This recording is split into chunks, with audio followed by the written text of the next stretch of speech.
All right, ladies and gentlemen, welcome back to another episode of Self-Directed. Today, we're going to have another fun conversation with a returning guest, Seth Marlowe. Seth has been with us before.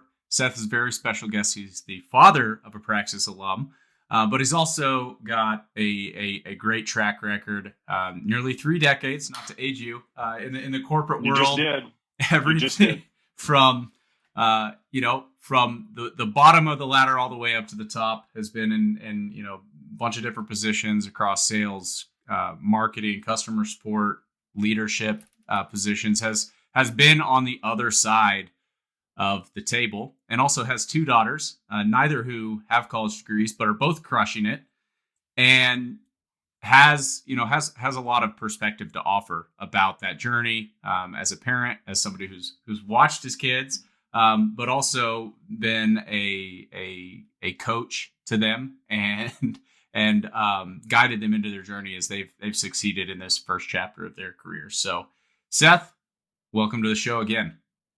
Thanks, Mitchell. And yeah, I was actually one of the worst girls softball coaches ever for about 6 years. So if you want to talk about that, one of my kids could talk to you about that. Yeah. So you said coach. I'm just saying. But is that on your LinkedIn? No, I'm not putting that on my LinkedIn. We only put our successes on LinkedIn, not our failures. Yeah. Awesome. Well, Seth, I wanted to just tee you off here, and I wanted to get kind of the quick summary. What are your daughters up to these days? So our oldest daughter, Lauren, is 24. She lives in San Diego. She's what's called a UX UI designer for United Airlines. So she helps design, how systems are going to help employees at United Airlines do their jobs in a more efficient way. So a good example would be she designed the way that a flight attendant is going to take a credit card for payment on a plane when you buy a sandwich. So they use an Android. What's that app going to look like? How many screens is it? What are the buttons? How's it all going to work? So she was the lead designer for that. She loves it. She loves San Diego. She loves her job. Loving her life, really. And then our second daughter, Brooke, is 21. They're so different, as all of us who have kids are. One kid is 3,000 miles away in San Diego, and the other kid, if I could hit a driver straight, I could probably hit her house with a golf ball. That's how close she lives to her parents. Has a dog, has a great boyfriend that we love, and she's a full-time nanny, makes cakes on the side, and for a while made candles on the side. And she's just loving it too. She's super happy. I just had lunch with her Friday, and she's always fun to be around. That's awesome. I love to hear it. And one of the things that I love about, hearing their stories, and we've had conversations ongoing for, probably a couple of years now, about your daughters, spurred on by, some of the things Lauren was doing as an alum of Praxis. But one of the things that I love is that they're both successful in their very own unique ways. And it's never been a conversation about like how much money or how impressive is my job title or how fancy is the corporate title or anything that I feel like is the typical kind of metric that I hear young adults feeling the pressure to like go out and achieve success along these specific dimensions. And it sounds like they're both very happy, leading fulfilling lives. And I mean, that's my perspective, at least from our conversations. Well, as a parent, it's really good to hear you say that. That was really the goal all along is, just really, if I tried to net it out, how do I raise a really confident and empowered human being who is ready to start a journey of personal fulfillment? That is pretty much it. I think I talked to both of them for a few hours yesterday because I was like, I don't want to overstate anything, and I don't want to make up things in my head that I think I said 15 years ago. So I tried to get some feedback from them to use for this, but they both talked about that there was absolutely no, like, I want you to be a certain type of job, I want you to earn a certain amount of money or your title or what school you go, or that any of that was important. Honestly, I just didn't care. I really just want you to have the confidence and feel empowered, which is a little harder a lot of times for girls. I think I learned that early on, and they told me that's sometimes harder for a young woman at 17, 18, 19 to feel like she has the confidence and the empowerment to go out and do that. But that was really the goal. That really was. So to hear you say that means a lot. Yeah, no, that's awesome. I was definitely going to ask you what your goal was, but I want to ask you too, like, was that the goal from like day one, or do you feel like kind of as a parent, sort of your understanding, your goals, how you define those goals, those changed over time in terms of like thinking towards the future when your daughters were young, what, what their futures would look like. Did your kind of picture and thought of that evolve over time? I think it definitely did.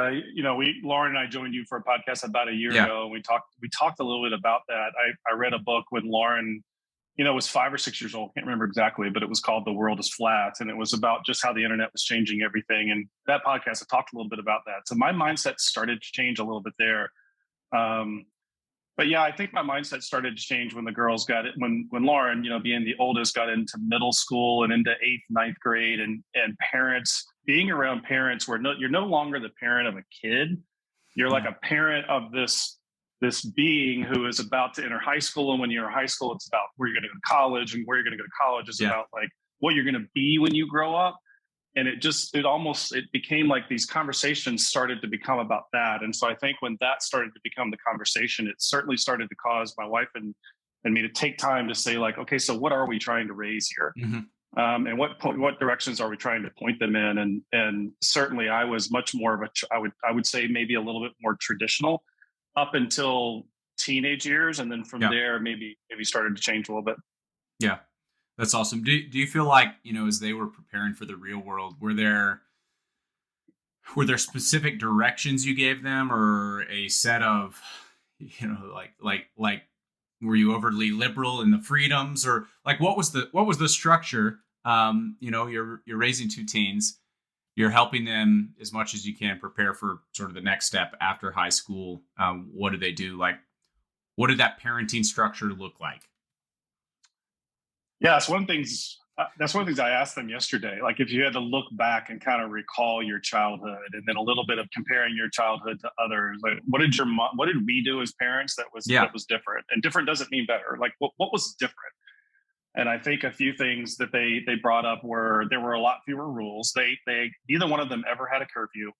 Wow. They're just and again, there's a lot of parents who like, that's terrible. Like you have daughters, and they're gonna, bad things are gonna happen to them. So some kids probably don't deserve curfews either. I think back to like myself at age 16. There were there were times they didn't. I mean, it's that just because they didn't have curfews didn't mean they always made good decisions about what time they got home. Okay. Yeah.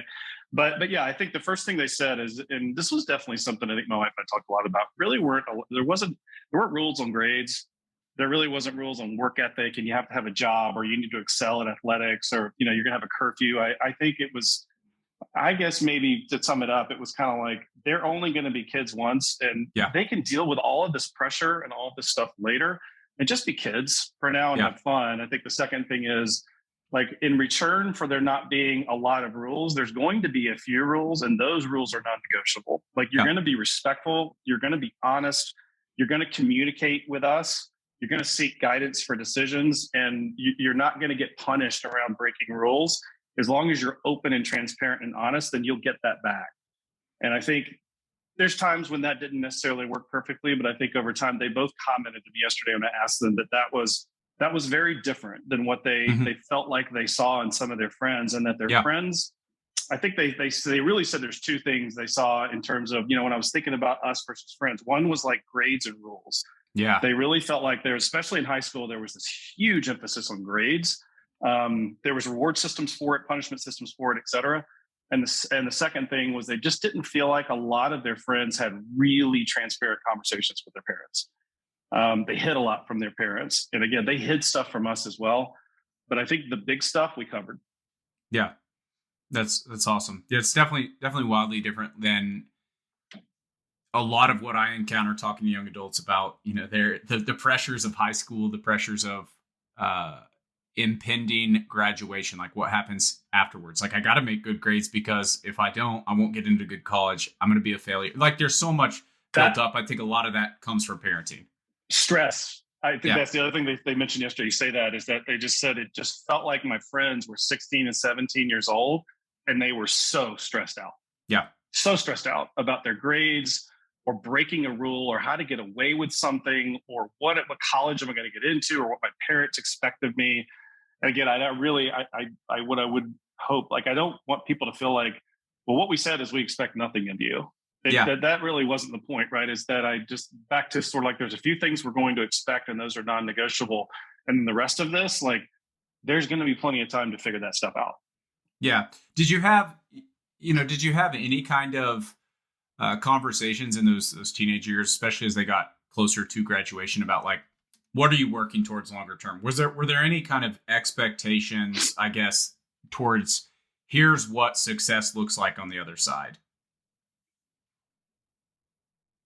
I think it was really less about what success looks like on the other side. And it was more about what's the first thing that you're going to try. Mm-hmm. So high school's pretty regimented. You know, you go Monday through Friday, you wake up at the same time, you have classes, whatever. They're just scheduled. Once high school's over, then what? Yeah. And that doesn't mean what's the career that you're going to end up with or anything. It's what are you going to do then? And again, you and I kind of talked about this in the podcast a year ago. Lauren kind of knew that at 15. She never really wavered. She found this program called Uncollege when she was 15. And at the age of 18, in August of 2016, she went to Uncollege. Like she knew that for 3.5 straight years. Yeah. Brooke was different. Brooke, I asked her yesterday, Brooke did go to college. And her answer when I asked her yesterday, like, what was going through your mind then? Like, why would you say you most decided to do that? And she's like, I did not know what else to do. I really had no idea what to try to do. It's what all my friends were doing. And I know like you and mom were saying, like, you don't have to do this. You can do something else if you want. It's your choice. And it just felt like an easy choice. Yeah. But she said within probably 6 to 8 weeks, 2 months of her first semester is like, okay, so this isn't really getting me anywhere. I'm not going to do this. So she dropped out. And then even then, it probably took another 6 months before she really started to figure it out. Yeah. But so it really wasn't, to kind of try to answer the question, maybe it was really not at all about where's it all going to end. It was really more about where's it all going to start. There's an expectation of like the work you're going to have to put in to go figure it out, but not the destination of where you have to end up. It's daunting. If you're trying to figure out where you're going to end up, man, that's a really hard one. Yeah. It's impossible to know. And there's so many different ways that it can take. I think it can overwhelm you a little bit, but trying to figure out if you graduate high school in June, what are you going to start doing in August? That's a little easier to deal with. Yep. Taking it day by day and month by month. I think that, man, in the culture we live in today, and this has been going on for quite some time. I know that this was even the prevalent culture when I was in high school is like this pressure to have your entire life figured out. And at 17 and 18, you're just so entirely, almost embarrassingly ill-equipped to make those types of decisions. You don't even know. See, we can say that because we're not 17 or 18. But well, not now. 18, yeah. No, I'm saying when you're 17 or 18, you don't want to admit that you're embarrassingly unprepared. I know. I know. I had it all figured out as 10 foot tall and bulletproof, but I know. As you think back, it's funny. And one of those things too, I think, yes, I totally agree with that. I think there's sort of this, well, they need a plan, right? So all you're worried about is what they're going to do in August. Like, what's their plan? And I don't know. I look back on my life. It's hard for me to think of a single plan that worked out the way I thought it would. I just kind of felt like that's overrated. I think life's a lot more random than that. And so just didn't really worry about the plan that much. Yeah. Just kind of like if you just do certain things and you do them the right way, it leads to something. And then when it leads to that, you do that. And then once you start doing that, you might do that for 5 years or 10 years, or you might do that for a few months. And then you might want to do something different. Yeah. So I wanted to ask you, how were you as a student in high school, college? Like, what was your kind of education background? Yeah, my mom was a high school math teacher, and I went to school at a private school because she was a teacher there. Mm-hmm. So I went to one of the most prestigious private schools in Charlotte because my mom was a teacher and I got to go for free. But I went with a bunch of kids they didn't have to have their parents there as teachers to get to go. I'll put it that way. Yeah. So my mom was an academic, and so academics and schoolwork were very, very important. Mm-hmm. She pressed and pressed and pressed and tried to make it important to me. So I would say as a student, I underperformed my capabilities. I was a lazy student. I wasn't a really driven student. I didn't work very hard at too many of my classes. And that continued into college. I had an academic scholarship, a small academic scholarship at a college called Appalachian State University that I lost after the first semester, which did not make the parents happy. Yeah. And I really didn't start working hard at school, if you're going to call it school, until graduate school. Mm-hmm. So I was a mediocre student. Yeah, but so the reason I want to ask you that is, like, how much would you say, of your corporate success really had anything related? Like, how much of that had any relation to your academic rigor, if you will, your success as a student? Oh goodness. And I set you up, and I'm bringing that up because I also want to what I'm interested in hearing about is, like, your experience as a student and as a professional. You've achieved success. You're an underperforming student, you said. Like, how much of that bled into your ideas as a parent who's helping your young adults decide what to do? Okay. And like what to prioritize as a teen and young adult. Yeah, that's a really good point. Is that I was just lazy all around. I not only was a lazy student, I played basketball, but I never stepped foot into a weight room ever in high school, despite my coach telling me. And because of that, I wasn't really that good. Yeah. I was never really that good. I never pressed myself in much of anything in high school, nor in college. So yeah, I'm sure that's actually not really something I had thought about a lot, but I was able to achieve some career success because once I got out into the real world, and success was driven by somewhat how hard you worked, right? I think we all know that success is a bit about how hard you work, but a lot of it's about how smart you work. It's about how you deal with people and a lot of other things that weren't really related to anything that I learned in high school or college. That definitely informed probably my point of view. And okay, so now that I'm responsible for kids and raising them, like, what do I think about that? So yeah, it's a good point in that it didn't come through excellence in academics, and it didn't come through I never even had a job until I started college. I didn't work during the summers in high school. I did work during summers in college, waiting tables and stuff like that. But it didn't come from some really work ethic or academic excellence or any of that stuff, because I didn't have much of any of that stuff as a kid. Yeah, that's right. Hey, some of us are late bloomers. So as you that's think a good back, way to look at it. Yeah, as you think back, both from your own experience and also your experience raising two young adults that are past this chapter. They're already into their lives and a few years out having success. Like, instead of the sort of traditional narrative that says, hey, you need to go hit these specific milestones. These are the things you need to do as a young adult in order to succeed. Go to college, get good grades, get a good job, contribute to your 401k, yada, yada, yada, all the other things that are kind of like the standard milestones. Like, what's your impression of, like, what are better targets to aim at? What are things that young adults should be aiming at? Things they should spend their time on, and not as a parent that's saying, hey, you have to go do these, but what advice would you give to that 18-year-old? I think, well, let's start a little bit with just probably both girls brought it up like 3 times yesterday. They were like, if I had $1 for every time you talk to me about growth mindset, I'd be a millionaire. So I think one thing is growth mindset. So I think it's not necessarily what you focus on doing. It's just something to try to learn. Is that a lot of it is about a growth mindset of being able to learn from every situation, learn from failure, pivot, be adaptable to change, that type of thing. So I would say, as an 18-year-old, worry less about like what you're going to be doing 25 years from now, or at the age of 25, or what your career is going to be, or what your job's going to be, or where you're going to live, because it's really hard to control any of that stuff. And just worry about what are you doing and learning and benefiting from today, and then tomorrow and the next day after that. I think a second thing is that start getting comfortable with taking calculated risk. Yeah. Is that the world doesn't really tend to reward people that are the same as everybody else.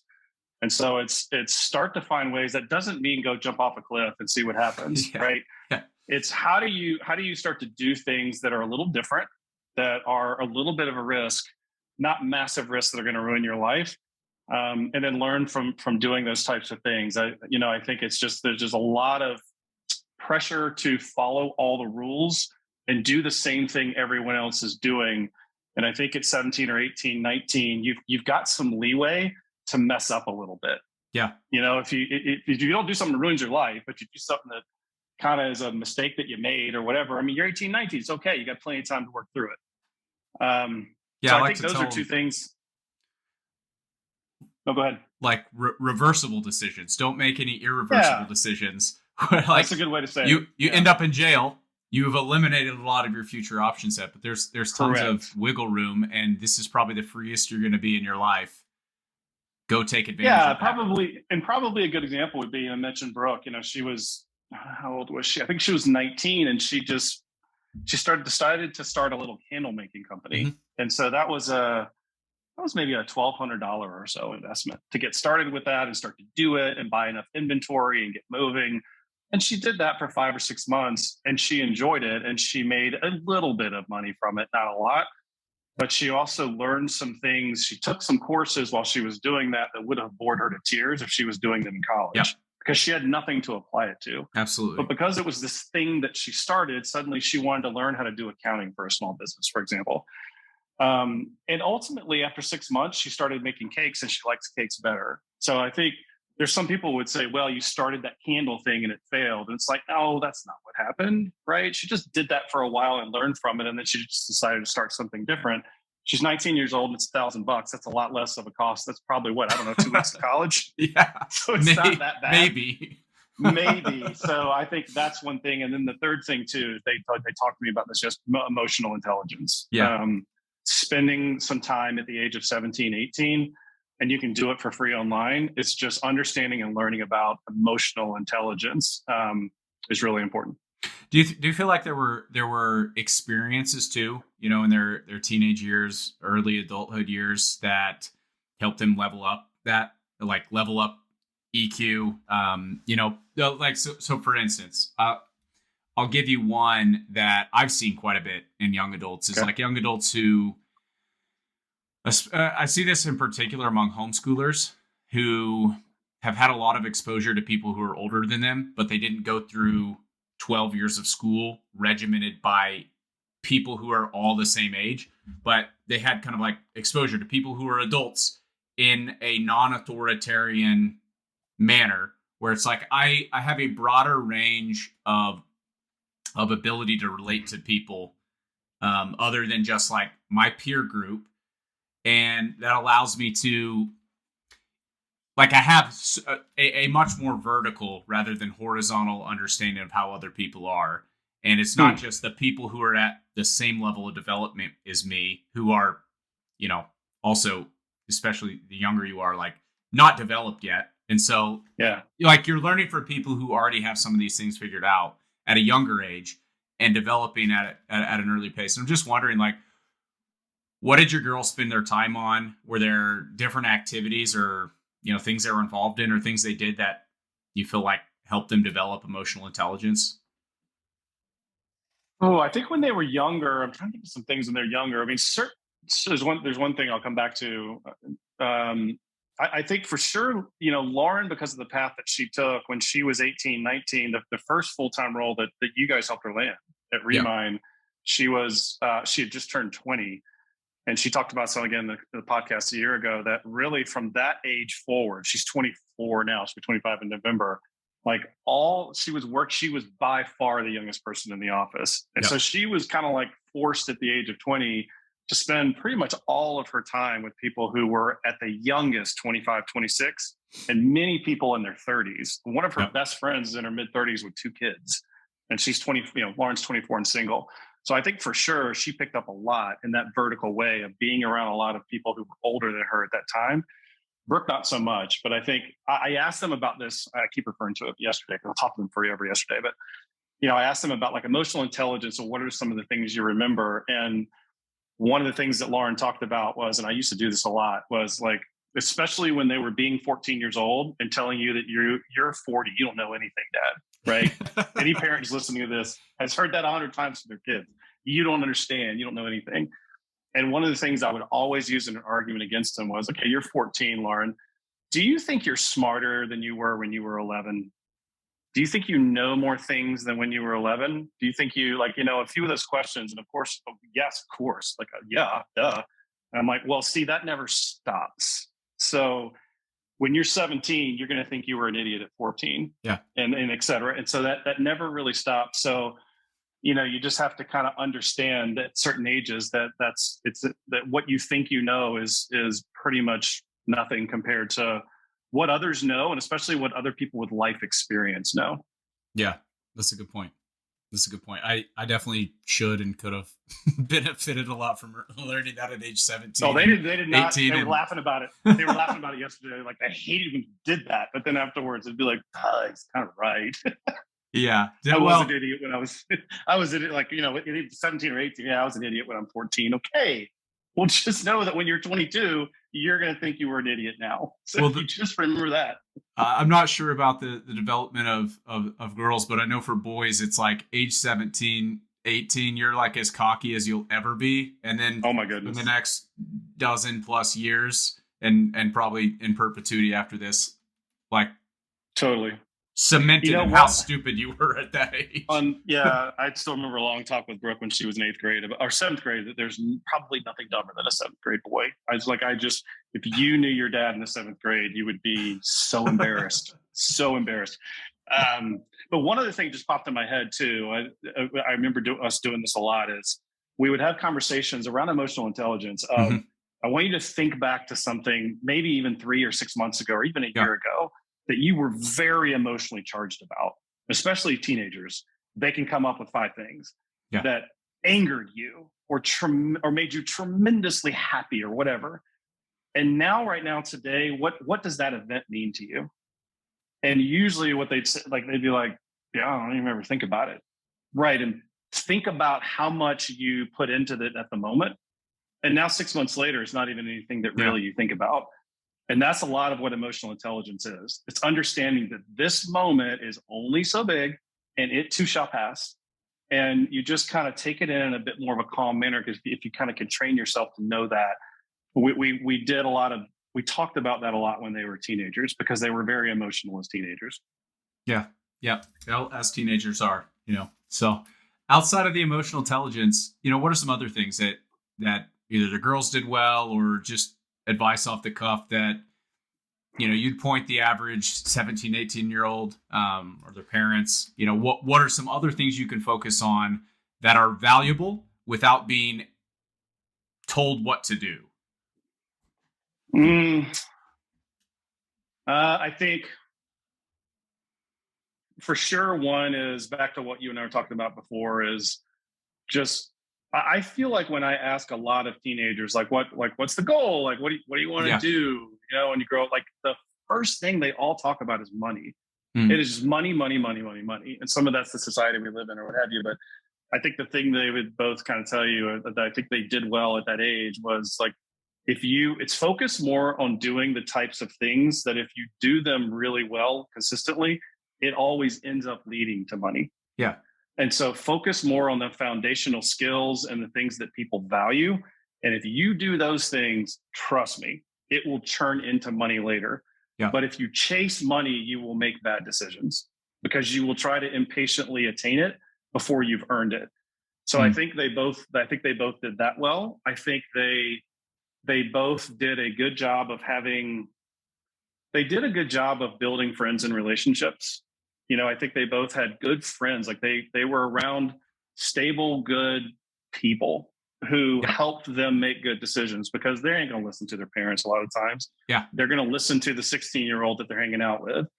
And they did a good job of that. And I think the third thing they did is, then in addition to that, they did a good job in maintaining their relationship with their parents. They very rarely can I think of when I felt like a time where, oh my gosh, we're losing them, or they don't ever talk to us or anything. There was always a lot of continuous communication with their parents. And a lot of kids don't do that. They value their friends' opinions more than their parents.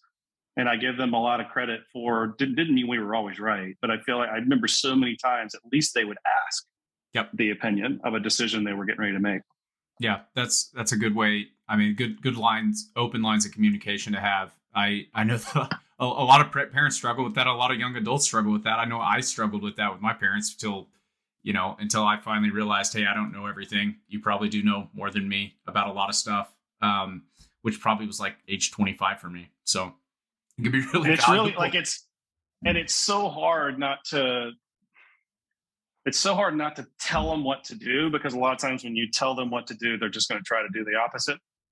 So it was trying to figure out ways to get them to conclude what you felt like you knew. If I just tell them this, they're probably not going to do it. If I can somehow get them to conclude it, then it's like, oh, really? Is that what you decided? Right. Yeah. I think those, when you ask that question, those are the things that pop into mind. Yeah. So I want to ask another question that's a little bit more direct advice here. So if your daughter, one of your daughters came to you at age 17 and was like, Dad, what do I need to do to have the option to do whatever I want to do? Like, what do I need to be focusing on? What do I need to develop? Like, is there a certain set of skills or a certain mindset, or like, what do I need to do at age 17, 18, early 20s to make sure that I am set up for success in the future? There's two things that pop in my head right away when you started to ask that question. The first thing is focus on always creating scarce value. Mm-hmm. And the second thing is never be afraid of change. Yeah. Okay. So let's go down that track on both of those. Unpack those a little bit. Yeah. Let's unpack those. Scarce value. What does that mean? How do I go about developing scarce value? Yeah, it's just it's a term. Like if you, Mitchell, need something that's important to you, and I can deliver that to you, it's valuable. But I live in Charlotte and you live in Oklahoma. And if there's 10 other people who live within 3 miles of you who can deliver the same value I can, then it's not scarce. Yep. Right. So being able to deliver value to somebody is somewhat important, but if it's not scarce, it doesn't really matter. And if you deliver something that's scarce, if I can deliver something to you and I'm the only person in the world, like I can tell you all 15 guys on the Charlotte Hornets roster. I can do that. I don't think you value that. No. And there's not a lot of people who can do it. So it's scarce, but it's not valuable. Yep. And so it's the combination of the two. And so scarce value is different from being good at something. So just because you're good at something doesn't mean that it's valuable to someone. And so I think a lot of kids in their 16, 17, 18, they're being told, figure out what you're good at and turn that into a career. Yep. And I don't know that I necessarily agree with that. Follow your passion. Yeah, exactly. So scarce value is, and it's the last thing is that delivering scarce value is hard to do over a long period of time. So if you do something really well and you're the only person that does it, you're probably going to get paid a lot of money. But guess what? There's other people who are going to figure that out. Yep. And so competition comes in, or technology gets developed, and suddenly technology replaces what you were providing. And so that leads to the second thing of not being afraid of change. So the second thing is always be looking for unique and different ways to add scarce value. And if you hit a certain point where you're struggling to deliver scarce value in what you're doing, just pivot to something else. Yeah. You're never going to lack options. So I don't know if that's tangible enough, but that's definitely we have had a ton of conversations, father to daughter, about those types of situations of scarce value. And there's a funny story about when one of Lauren's teachers that was in high school that fits to that, but we can get into that at some point.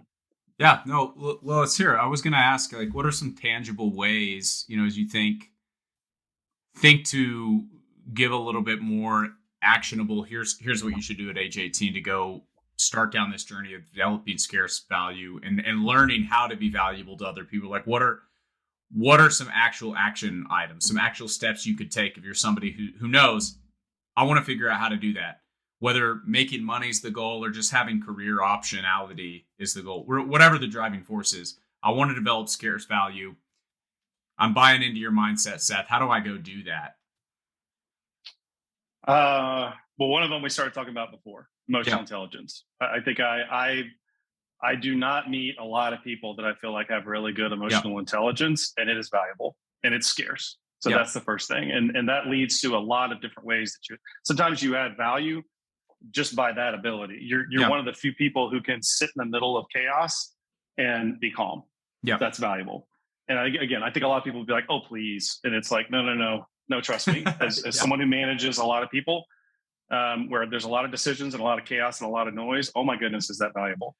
The second thing is attitude. If you learn how to create a positive Your attitude is positive. You listen a lot more than you talk. You just take on what's asked of you with determination and will. You don't complain. You don't whine. You're helpful. Oh my gosh, is that so valuable? Because it's like I grew up playing sports. Like I said, I wasn't any good at sports, but man, did I see how one bad attitude could really ruin a locker room. Yep. And how a leader who didn't necessarily have to be the best player could totally make a locker room. Yep. And the chemistry and how important attitude was. That's the second thing. And I think the last thing would be, again, we used to talk about this a lot, even when Lauren started her first job that you guys helped her get, was how are you going to create unexpected value? What's a gap that's not being filled? What's a problem that you overheard the CEO talking about? What's something in the business that you saw that's broken? I don't think a lot of people pay attention to those things because they grew up being rule followers. Here's your job description, do this job, stay in your lane. And what I feel like I always tried to tell them is, nah, it's not, you got to do that to check those boxes. Yeah. But the way you really create scarce value is you look for all the opportunities to add value inside of an entity that other people aren't doing. And you do that a few times and you become super, super valuable. And again, it's very scarce. Yeah. And I mean, you don't even have to be in the professional setting to apply those same concepts. I mean, definitely not. Yeah. Like, you can be bagging groceries and take those same principles, like go be the person who's greeting everybody that walks into the grocery store, be the bagger that's chatty and nice and polite to the people standing in line. Memorize where everything in the grocery store is so that you can tell guests when they ask, hey, do you know where X item is? Like, you can offer those kinds of. Those are also good. Exactly. I think exactly. Those are great examples. And, again, I think people are like, well, if they're not going to pay me to memorize where everything is in the grocery store, why do it? I think that, we talked about money, is that stop making you can't make everything transactional. Mm-hmm. And you got to have a little bit of patience. Yep. And if you build and do those types of things, then eventually what happens is the manager gets told 6 or 7 times that Mitchell kid is amazing. He helped me find peanut butter in a way that no other kid did. Yep. And that sounds dumb, but at some point that manager says, this is the kind, this kid Mitchell, who's 16, I have turnover every week. These kids aren't responsible. This is a kid I need to keep. Yep. This is the kind of employee I want. And that's what you want to do. Yep. And it's the same thing for the rest of your career. Like, be that kind Completely. Become that type of person. So I wanted to get your take on this too. So there's a transition point. If you're that young adult, you're coming out of high school, let's say you decide not to go to college, and mm-hmm. you're running this playbook of, I want to build scarce value.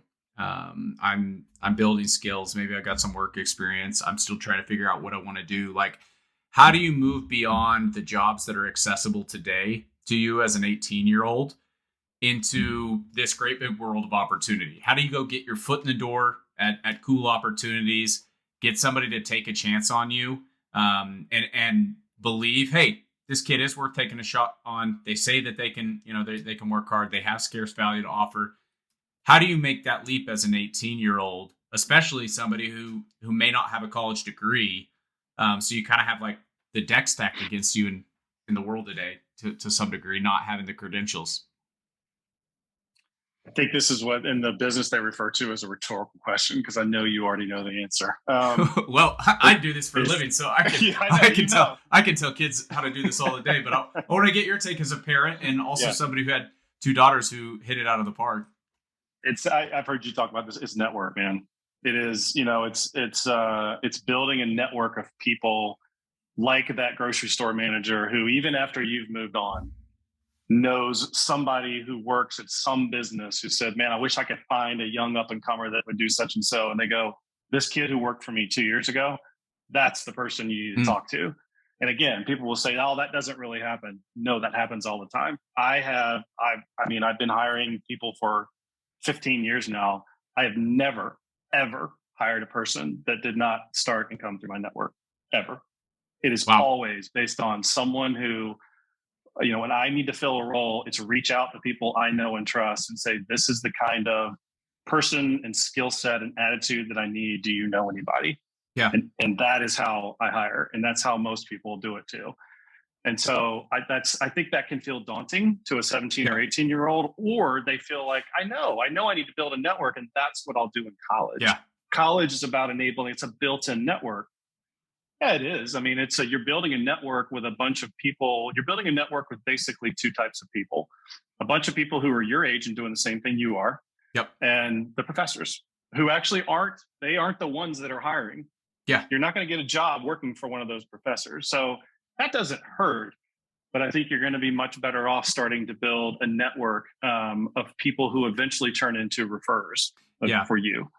Yeah. Well, whether you go to college or not, it's the same thing that I tell, the young adults that I do know who are in college is like, you're back to what I was talking about, horizontal versus vertical. Like your horizontal network is worth nothing to you for probably 10 years. Like they've got to go out and they've got to get jobs and they've got to go climb the ranks. And then you can call on them and, tap on them. They've built some credibility. You may hire some of them, but they're not going to get you your first job out of college. You've got to build that vertical network as well that extends beyond your peers and into the real world and people that they can help you make that transition into the real world more smoothly. You said something else. Go ahead. Yeah, we should definitely talk, because I keep going on this topic, right? Because then there's what do I actually do? Okay, fine, Mitchell and Seth. Yeah. I want to build a network. I'm 17 or 18 years old. Like, okay, what does that mean? What do I do? Yeah. Well, you brought something up interesting about, in 15 years of hiring, you've found all those people from your network. And one of the things you're talking about earlier about scarce value is this is where I think you have multiple levers working in your advantage as a young adult, is this idea of pairing up scarce value with a network that knows about the scarce value you can offer. Mm-hmm. Because when Seth emails his network and he says, hey, I've got this opening, I'm looking for somebody that knows XYZ thing. And if you're a young professional and you look like everybody else, your name is not going to be the one that comes to mind when somebody gets the email of, hey, I'm looking for XYZ person, unless you're, I'm looking for 50 sales reps and you happen to be a sales rep. But if like the more valuable the role, the more specific the value that you can offer, the more scarce that value is, and you become known for that, you become the first person that comes to mind in the network you're building for the things that you're good at, which opens up opportunities. Even without you having to go search for those on your own, it sort of creates that network effect of amplifying the value you can create by building that reputation among a ton of other people that can almost market for you the skill set that you have. I could not agree more with you. And I'll say this: when somebody says, "Oh, you have to talk to this person or that person," I shouldn't say never, like I'm being overly dramatic. I don't recall in any of those conversations the reason I'm referring this person to you is because they had a 4.4 GPA in high school and they graduated from blah blah college. Yeah. That is never why they tell me that I said never again. Stop it. So why do you recommend them? Oh my gosh. And what they end up telling me is the things we've been talking about. Mm-hmm. They're calm under pressure. They make good decisions. They go out of their way and do stuff that adds value. They solve one of the biggest problems that we had in the business and they weren't even asked, or their attitude's awesome. They make other people better. Just that's what you hear when people refer. It's also very rarely about, well, they have a lot of knowledge, or they have a lot of information. It's really, you just don't really hear that much. Yeah. It's just about the things that they do in ways that are different. That's right. And nobody opens an encyclopedia. So yeah, I think I totally agree with you. It's so much about that. And like there are hires that I make that are through a recruiting agency, mm-hmm. but I really only work with one recruiting agency. So I think a lot of companies have lots of different recruiting agencies. Yeah. I have one that we have gotten to know each other really, really well. They've gotten to know our business really well. And when they refer someone, I know at a minimum on a scale of 1 to 10, they're referring a 7 every time. Yeah. And so it's not necessarily someone who came out of my personal network. It's from a network of people I trust. Yeah. Yeah. Which is just as important. I mean, that's a proxy for valuable signal is it's this not other just person friends and family kind of thing. Yeah. Yeah, exactly. So you're a 17, 18-year-old, you're listening to us guys chumming up about how to go be successful, how to develop scarce value, build a network, get your foot in the door. But like, how do you actually go out there and build the network?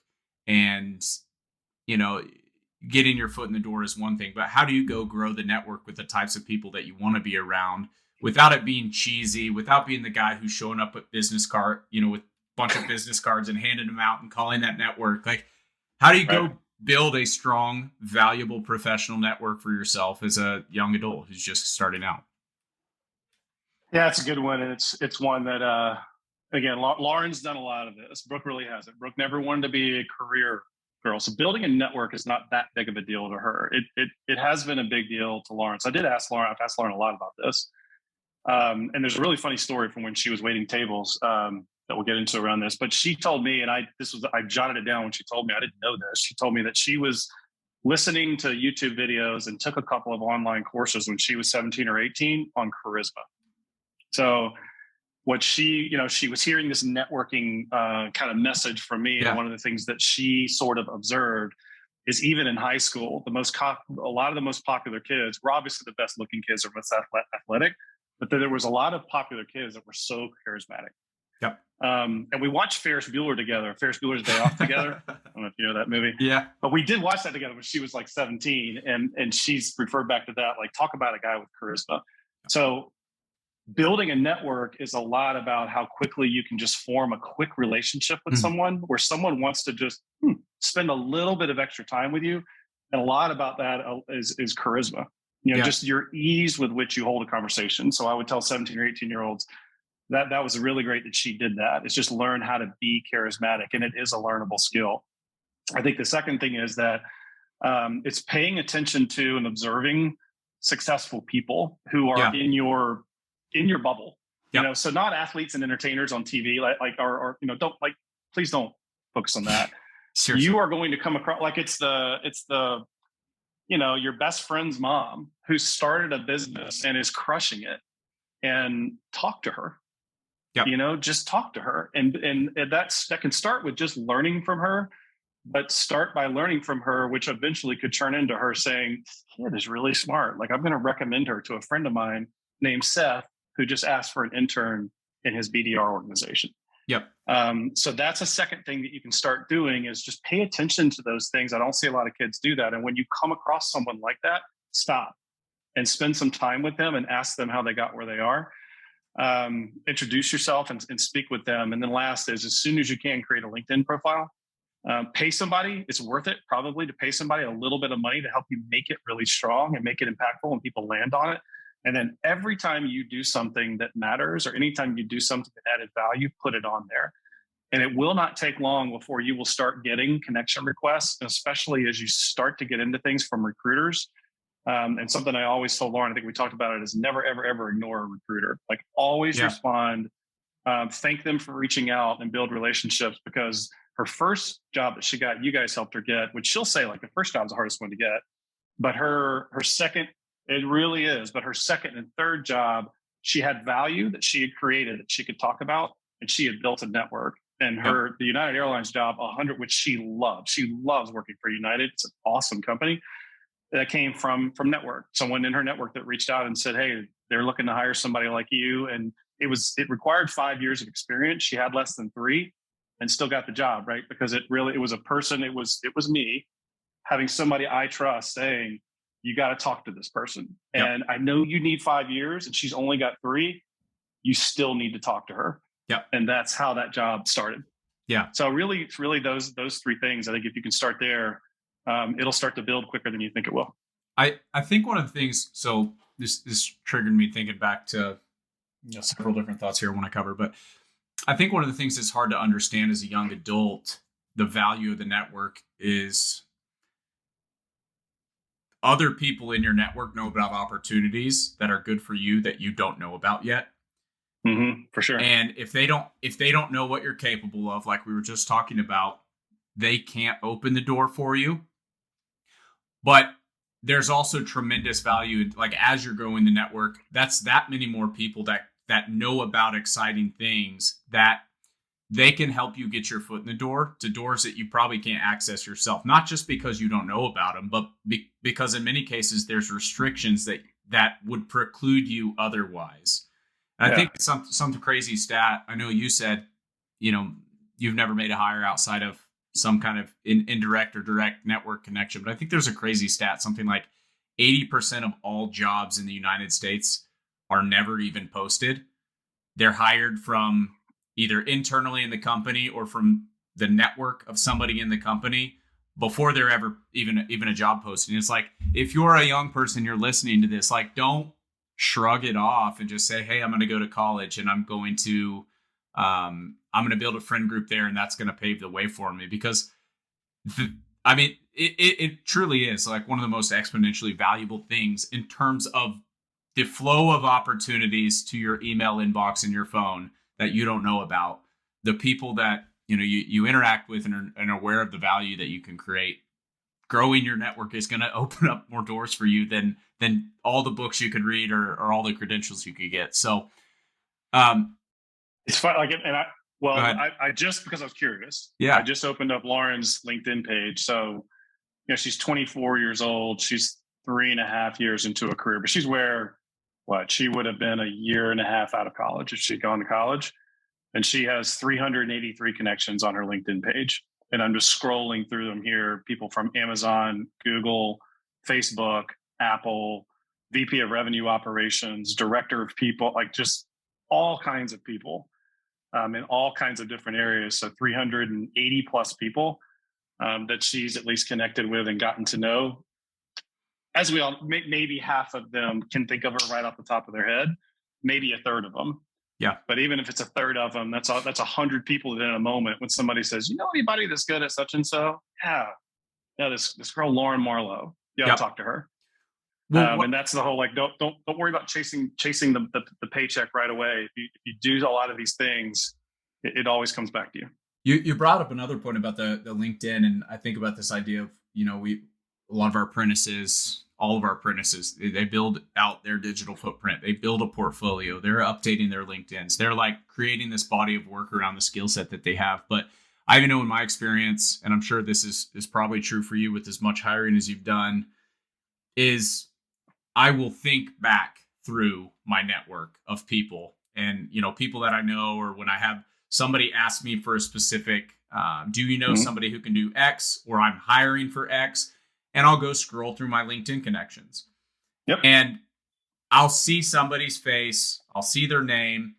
I'll go click on their profile. And first of all, if it's not updated, like, that makes it more difficult for me to recollect what are you good at.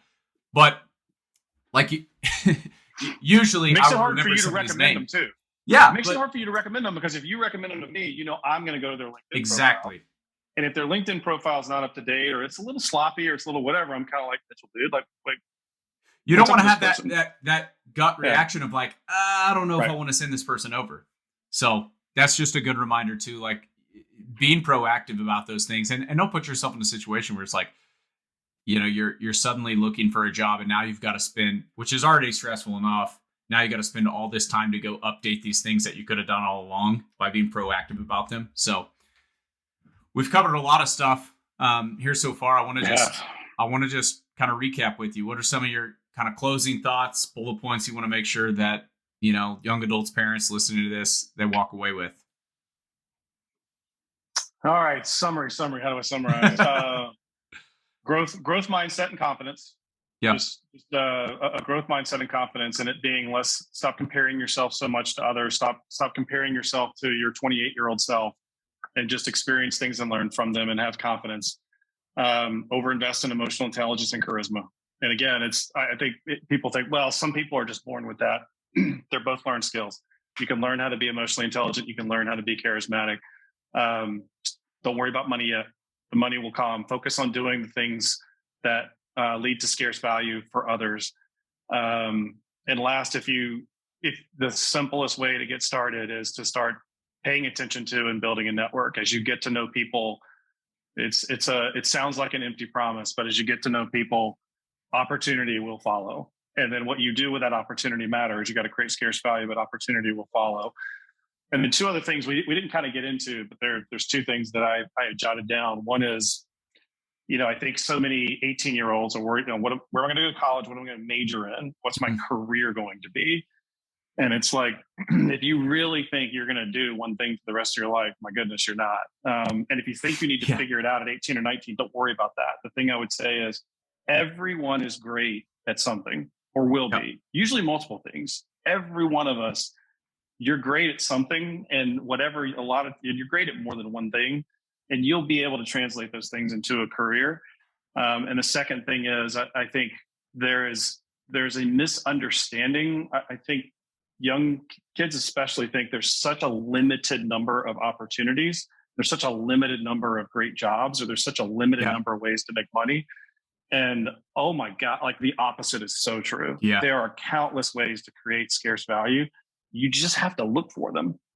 And when you're basically spending all your time just following the rules and doing what people are telling you, you are totally not looking for those opportunities. And that's why you don't think they're out there. Definitely. I love that idea. I love that last point, especially like the idea of an abundance mindset. There's tons of cool stuff if you just look. Seth, it's been a pleasure. Thanks so much for joining us. You as well, Mitchell. Thanks for having me. Yeah. All our listeners out there, thanks again for listening. Check out Self-Directed. We'll be back again soon with another episode.